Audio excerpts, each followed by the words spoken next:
Halo semuanya, perkenalkan nama saya Siti Nurasana, NPM 12190057, Program Studi Agribisnis. Dalam mata kuliah perdagangan internasional ini, saya ingin membahas tentang teori Heckscher-Ohlin. Oke, bagaimana menjelaskan tentang teori modal Heckscher-Ohlin? Pertama-tama yang harus kita ketahui adalah siapa pencetus teori ini dan tahun berapa digagasnya teori ini. Jadi, teori Heckscher-Ohlin pertama kali digagas pada tahun 1920-an oleh dua ekonom Swedia, Elin Heckscher dan muridnya Bertil Ohlin.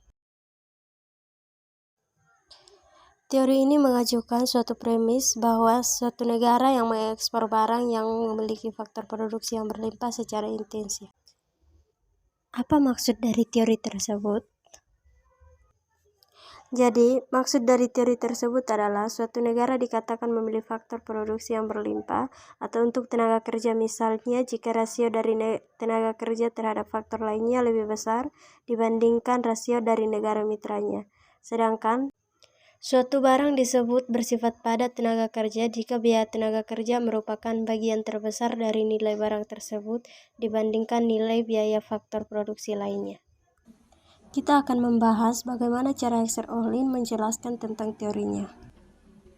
Heckscher-Ohlin mencoba menjelaskan pola perdagangan dunia dengan pengungkapan spesifik mengapa terjadinya perbedaan harga antar negara sebelum negara tersebut melakukan perdagangan di antara mereka.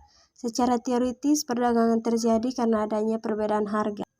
Ada beberapa hal yang dapat dianggap sebagai penyebab perbedaan harga, misalnya faktor permintaan atau perbedaan teknologi.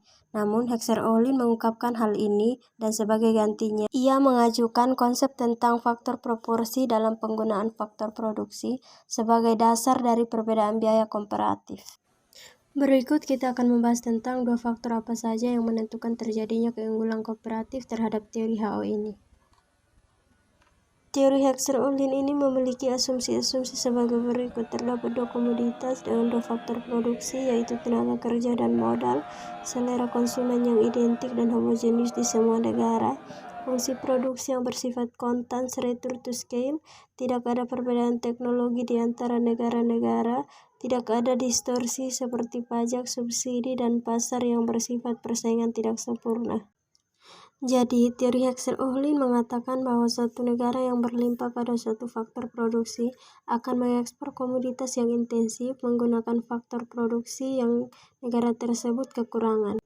Sehingga pola perdagangan yang terjadi antar negara yang berbeda ketersediaan faktor produksi atau rasio faktor produksi modal terhadap tenaga kerja adalah perdagangan interindustri. Pola perdagangan ini juga terjadi antara Indonesia dengan negara-negara maju yang berlimpah modal. Pertanyaannya adalah, apakah teori Heckscher-Ohlin ini masih relevan?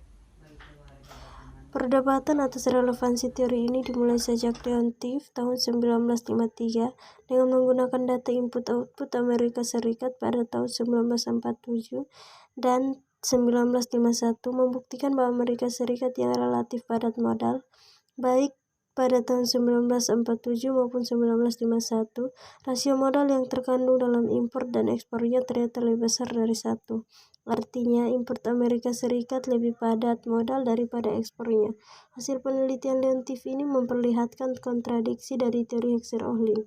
Leon Tiff menyatakan bahwa kenyataan tersebut disebabkan karena tenaga kerja di Amerika Serikat lebih efisien dibandingkan dengan tenaga kerja di negara-negara lain, yang artinya teori tersebut masih relevan hingga saat ini. Baik, jadi sekian penjelasan saya tentang teori Heckscher-Ohlin. Semoga bermanfaat bagi teman-teman semua. Terima kasih sudah menonton.